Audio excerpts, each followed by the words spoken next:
Assalamualaikum warahmatullahi wabarakatuh. Kami kelompok 2 dari kelas B akan memaparkan materi mengenai reliabilitas, tes komunikasi matematis, dan ranah affective habits of mind.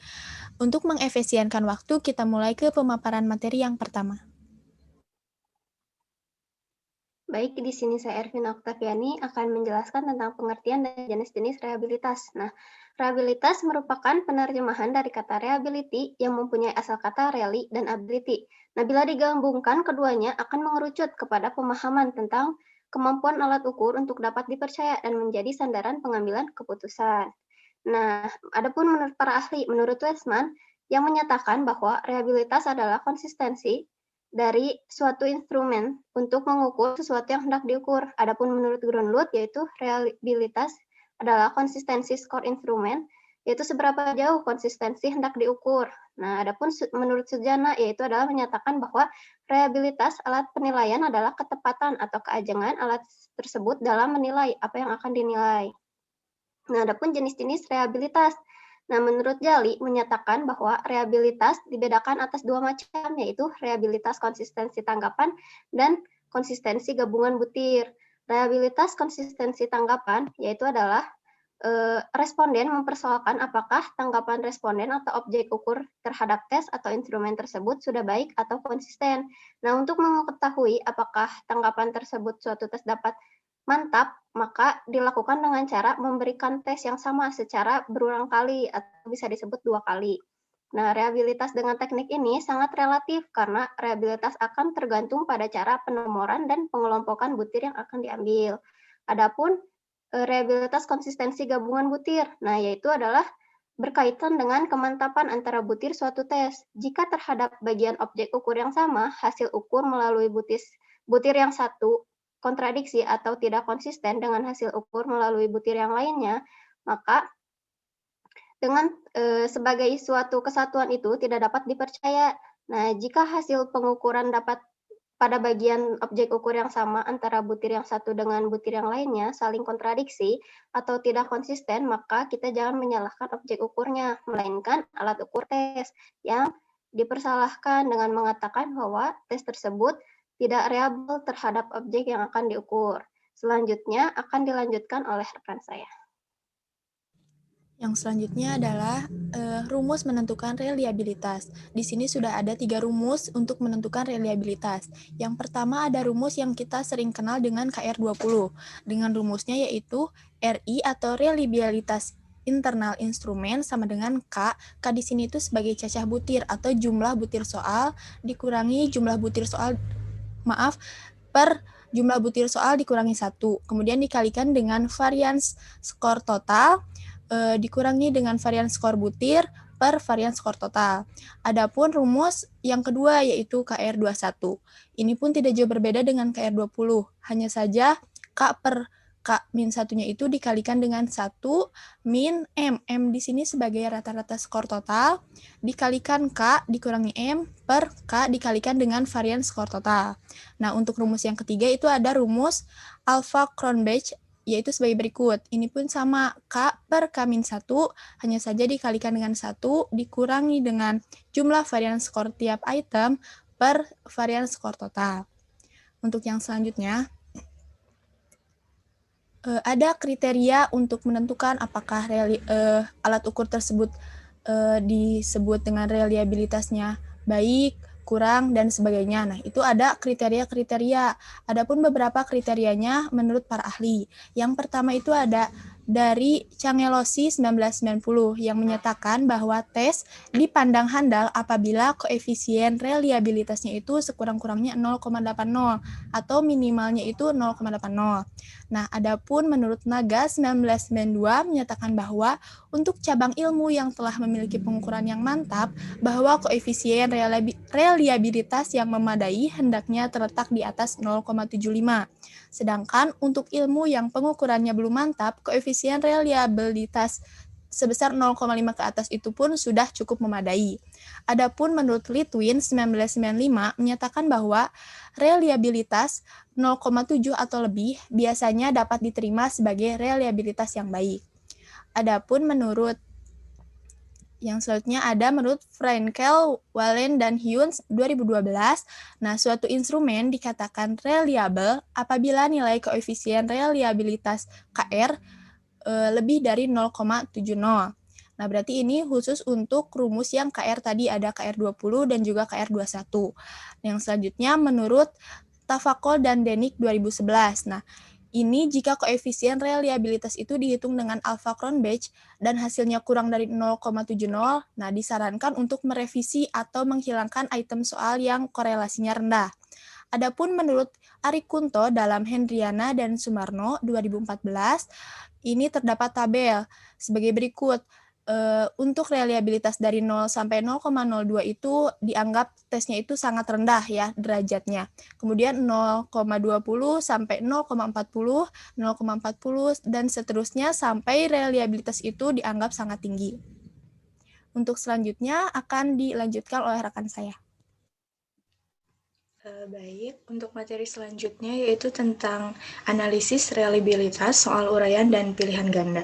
Untuk yang pertama, kita soal tes pilihan ganda dulu. Di sini terdapat data di mana ada 10 item soal dan 10 responden, di mana jika pertanyaannya dijawab benar itu bernilai 1, dan jika pertanyaannya dijawab salah itu bernilai 0. Langsung saja, untuk yang pertama kita menggunakan rumus KR20.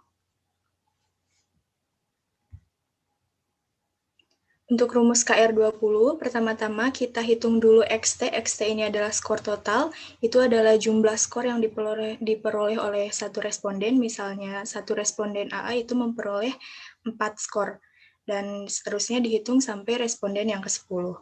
Lalu kita menghitung skor total kuadrat. Jadi skor total dikuadratkan. Misalkan yang responden AA itu 4 dikuadratkan, jadi 16. Itu dihitung juga sampai responden 10. Lalu skor total dijumlahkan dan skor total kuadrat juga dijumlahkan. Untuk PI itu proporsi, misalnya untuk soal nomor 1 di situ dijawab oleh 9 responden dari 10 responden, jadi 9/10. Untuk KI-nya 1 dikurangi PI, jadi 1 dikurangi 0,9, 0,1. Itu dihitung juga sampai soal nomor 10. PI dikali KI, 0,9 dikali 0,1, lalu sampai soal nomor 10, lalu dijumlahkan. Maaf, belum. Nah, untuk ST kuadratnya, itu adalah varians, rumusnya ada di atas, tinggal masukkan ke dalam rumus sehingga diperoleh hasil 3,61. Dari data yang ada, kita masukkan ke dalam rumus KR20 sehingga dihasilkan nilai berikut. Selanjutnya, untuk rumus KR21. Perbedaannya di sini hanya menghitung M. M ini diperoleh dari sigma atau jumlah skor total dibagi jumlah responden. Maka 57 dibagi 10 itu adalah 5,7. Tinggal dimasukkan ke dalam rumus juga, maka menghasilkan nilai berikut. Selanjutnya, rumus alfa. Selanjutnya lagi kita rumus alfanya di soal uraian saja.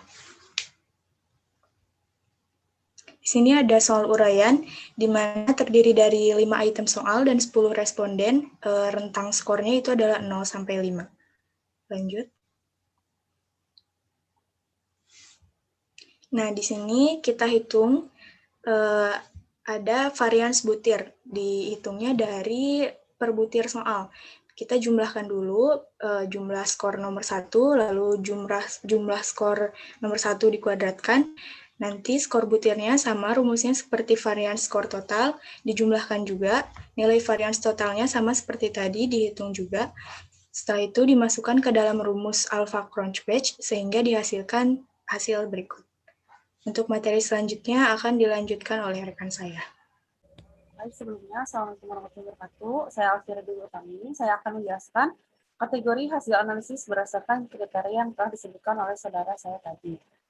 Analisis reliabilitas soal tes pilihan ganda sesuai Ari Kuntoro, Hendriana, dan Sumarno pada tahun 2014, 0,00 sampai dengan 0,20. Derajat reliabilitas tesnya sangat rendah. Lalu 0,20 hingga 0,40 reliabilitasnya tes rendah, termasuk rendah. 0,40 hingga 0,60 termasuk reliabilitas tesnya cukup. Yang keempat, 0,6 sampai 0,8 derajat reliabilitas tes tinggi. 0,8 hingga 1 derajat reliabilitasnya sangat tinggi. Perlu diingat, nilai reliabilitas itu hanya dari 0 hingga 1, tidak lebih dari 1. Lalu, untuk soal-soal yang telah kita analisis tadi, dengan menggunakan KR20, didapatkan nilai 0,45. Artinya termasuk dalam kriteria reliabilitas cukup. Dan menurut Kuhn 2012, suatu instrumen dikatakan reliable apabila nilai koefisien reliabilitasnya KR lebih dari 0,70. Berarti menurut Frankel, Wallen, dan Kuhn, soal tadi itu tidak termasuk kriteria reliabilitas baik. Lalu yang kedua, dengan rumus KR21 didapatkan nilai 0,3. Artinya di dalam reliabilitas menurut Ari Kuntoro ini termasuk reliabilitas yang rendah. Dan menurut Frankel, Wallen, dan Kuhn, suatu instrumen yang dikatakan reliabilitas di atas 0,70 berarti soal tersebut tidak reliabilitas. Lalu yang ketiga, dengan rumus Alpha-Converge didapatkan nilai 0,45, artinya termasuk dalam kriteria reliabilitas yang cukup. Nah, sama dengan halnya, koefisien reliabilitas Alpha-Converge kurang dari 0,70, artinya harus merevisi ulang atau menghilangkan item soal yang memiliki korelasi yang rendah. Saya persilakan kepada rekan saya. Baik, di sini saya akan melanjutkan mengenai definisi dan juga indikator dari kemampuan komunikasi matematis. Yang pertama, ada beberapa definisi di sini mengenai komunikasi matematis dari beberapa ahli. Yang pertama itu ada menurut Prayitno dan kawan-kawan tahun 2013 yang menyatakan bahwa komunikasi matematis adalah suatu cara siswa untuk menyatakan dan menafsirkan gagasan-gagasan matematika, baik itu secara lisan maupun tulisan, baik dalam bentuk gambar, tabel, diagram, rumus, ataupun demonstrasi. Nah, yang selanjutnya ada pun pengertian atau definisi komunikasi matematis, yaitu kemampuan untuk mengekspresikan ide-ide matematika secara koheren kepada teman, guru, dan lainnya melalui bahasa lisan dan juga tulisan. Yang selanjutnya, adapun komunikasi matematis ini adalah kemampuan untuk mengekspresikan ide-ide dan pemahaman matematika secara lisan dan tulisan, menggunakan bilangan, simbol, gambar, grafik, diagram, ataupun kata-kata. Dan yang terakhir ada menurut Greenes dan Schulman 1996 yang mengatakan bahwa komunikasi matematik merupakan yang pertama, kekuatan sentral bagi siswa dalam merumuskan konsep dan strategi matematik. Yang kedua adalah sebagai modal keberhasilan bagi siswa terhadap pendekatan dan penyelesaian dalam eksplorasi dan investigasi matematik. Dan yang ketiga, sebagai wadah bagi siswa dalam berkomunikasi dengan temannya untuk memperoleh informasi, membagi pikiran dan penemuan, curah pendapat, menilai dan mempertajam ide untuk meyakinkan orang lain.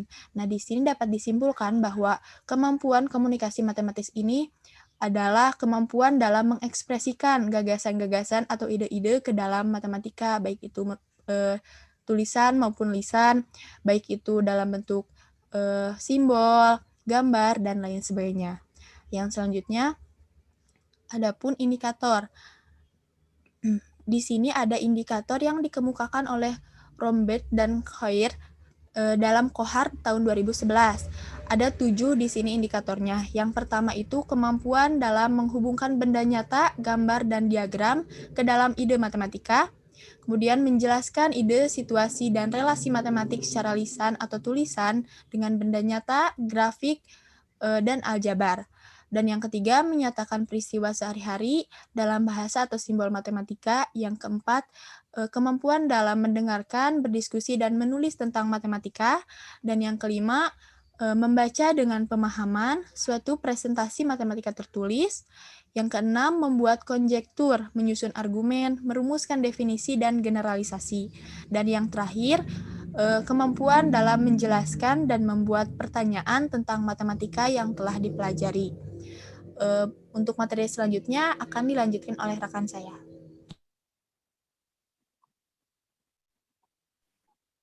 Baik, selanjutnya kisi-kisi dan soal tes berdasarkan indikator kemampuan komunikasi matematis yang telah disampaikan oleh rekan saya sebelumnya.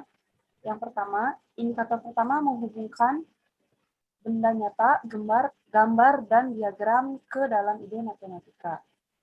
Dengan butir soalnya seperti ini, perhatikan gambar di bawah ini, satu buah kubus, lalu siswa diminta untuk menjelaskan apa yang kalian ketahui atau apa yang siswa ketahui tentang gambar tersebut, seperti menentukan sisi bidang, rusuk, titik sudut, diagonal bidang. Dan kita akan memberikan kunci jawabannya juga, sebuah bangun ruang yang semua sisinya berbentuk persegi dan semua rusuknya sama panjang.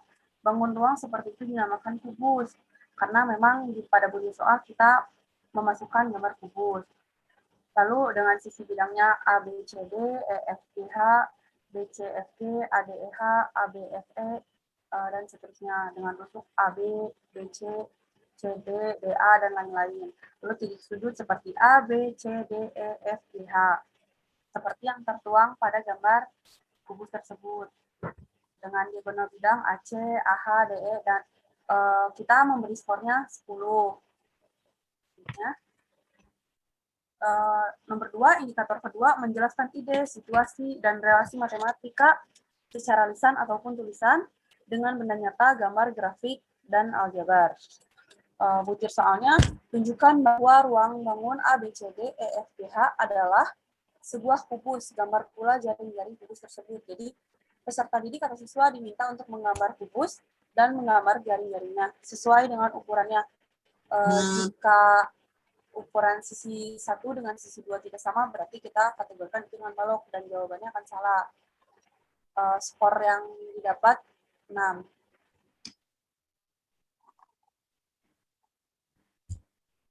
Selanjutnya, kita lanjutkan kepada rekan saya selanjutnya.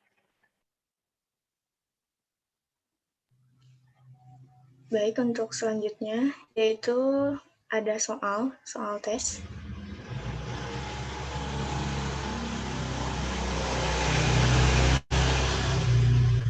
Nah, di sini misalkan nomor 1, kita berikan gambar Rubik.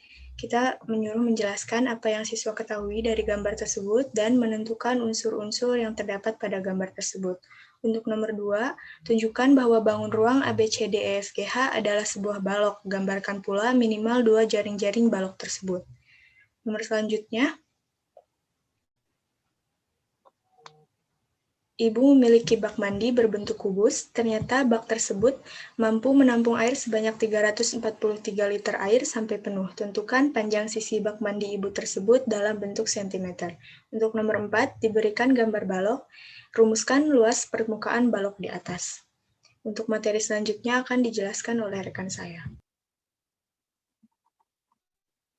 Nah, baik, di sini ada definisi dan indikator habit of mind. Nah, habit of mind dalam bahasa Indonesia dapat diartikan sebagai kebiasaan berpikir. Nah, kebiasaan adalah sebuah proses dalam berperilaku dan bertindak yang dilakukan berulang-ulang hingga menetap dan otomatis dilakukan. Habit of mind secara umum termasuk mengenali pola, bereksperimen, merumuskan, mencoba, menciptakan, memvisualisasikan, dan menduga. Nah, adapun pendapat yang menyebutkan bahwa kebiasaan berpikir habit of mind adalah karakteristik dari apa yang dilakukan oleh orang-orang cerdas ketika mereka dihadapkan dengan masalah, solusi-solusi yang tidak segera jelas yang terbayangkan. Nah, adapun indikator yaitu persisting, nah ketekunan, tekun dalam tugas. Nah, adapun managing impulsif yaitu mengelola waktu secara impulsif. Adapun listening with understanding yaitu adalah mendengarkan dengan empati dan pemahaman untuk memahami orang lain. Adapun thinking flexibly yaitu adalah berpikir fleksibel. Nah, adapun thinking about thinking yaitu adalah dengan metakognisi seseorang akan tahu tentang dirinya sendiri. Nah, selanjutnya ada striving for accuracy yaitu berusaha keras untuk mendapatkan keakuratan. Nah, yang selanjutnya ada questioning and passing problem, yaitu menyatakan dan menyamar masalah. Nah, yang selanjutnya ada apply past knowledge to new situation, yaitu adalah menerapkan pengetahuan yang ada di masa lalu. Nah, nomor 9 ada thinking and communication with clarity and precision, yaitu adalah berpikir dan berkomunikasi dengan jelas dan tepat. Nah, selanjutnya ada gathering data through all sense, yaitu mengumpulkan data melalui semua kepekaan. Nah, adapun creating, imagining, and inovasi, yaitu menciptakan, membayangkan, dan berinovasi. Nah, adapun responding with wonderment and awe, yaitu menanggapi dengan kebenaran. Nah, yang nomor 13 ada taking responsible risk, yaitu bertanggung jawab. Nah, nomor 14 ada finding humor, yaitu menemukan humor. Nah, nomor 15 thinking independently, yaitu berpikir secara saling bergantung. Nah, dan yang terakhir ada remaining open to continuous learning, yaitu bersikap terbuka untuk belajar berkelanjutan. Selanjutnya akan dilanjutkan oleh rekan saya. Baik, sebelumnya perkenalkan, nama saya Tari Oktaviona. Di sini saya akan menjelaskan kisi-kisi dan item pernyataan ranah affective habits of mind. Nah, di sini terdapat 4 indikator. Nah, dalam 4 indikator ini terdapat kisi-kisi yang di dalamnya itu termasuk ke dalam 3 item pernyataan. Adapun yang pertama yaitu persisting, siswa tekun dalam pembelajaran. Yang kedua, siswa terbiasa mendemonstrasikan metode-metode sistematis untuk menganalisis permasalahan. Yang ketiga, siswa terbiasa membedakan gagasan-gagasan yang berhasil dan tidak. Yang kedua, thinking about thinking. Siswa terbiasa bekerja atau bertindak sesuai rencana. Yang kedua, siswa sadar akan pemikiran dan tindakannya. Yang ketiga, siswa mampu merancang strategi untuk memunculkan informasi yang diperlukan dalam memecahkan masalah. Yang ketiga, thinking flexibly. Yang pertama, siswa terbiasa berpikiran terbuka. Yang kedua, siswa memiliki banyak ide dan gagasan mengenai suatu hal. Yang ketiga, siswa mampu mengubah pandangan atau pemikiran mereka saat mendapat informasi baru atau tambahan.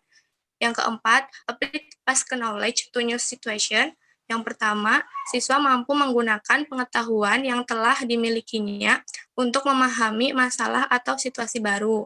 Yang kedua, siswa mampu menghubungkan pengetahuan yang telah dimilikinya dengan pengetahuan baru. Yang ketiga, siswa mampu mengabstraksi makna atau arti dari sebuah pengalaman untuk menyelesaikan masalah baru. Selanjutnya terdapat item pernyataan setiap indikator habits of mind. Nah, yang pertama itu ada persisting. Nah, dari pernyataan ini sudah termasuk ke dalam kisi-kisi. Dari ketiga poin ini, yang dimaksud dari pernyataan persisting yaitu siswa itu membuat catatan pembelajaran matematika yang dijelaskan oleh guru. Jadi siswa itu berperilaku aktif dalam pembelajaran. Seperti siswa bertanya kepada guru, membaca atau memahami materi yang belum mereka pahami. Terus yang kedua ada thinking about thinking. Nah, maksud dari 3 poin thinking about thinking ini yaitu siswa menyelesaikan tugas dan mengumpulkan tugas itu sesuai dalam waktu yang sudah ditentukan. Melakukan kegiatan belajar sesuai dengan instruksi yang diberikan oleh guru. Selanjutnya, yang ketiga ada thinking flexibly. Nah, maksud dari ketiga poin ini yaitu siswa mengajukan pendapat yang telah dia miliki kepada guru. Terus yang kedua, mengajukan diri untuk menjawab pertanyaan yang sudah diberikan oleh guru. Nah, yang keempat ada apply past knowledge to new situation. Nah, maksud dari ketiga poin ini yaitu seperti siswa itu sudah mempelajari pelajaran yang sebelumnya. Nah, pada saat pelajaran baru, siswa akan mengerti pelajaran baru itu karena pelajaran baru itu termasuk ke dalam pelajaran yang sudah dipelajari. Sekian, saya serahkan kepada rekan saya. Sekian yang dapat kelompok kami paparkan. Terima kasih, semoga dapat dimengerti dan bermanfaat. Wassalamualaikum warahmatullahi wabarakatuh.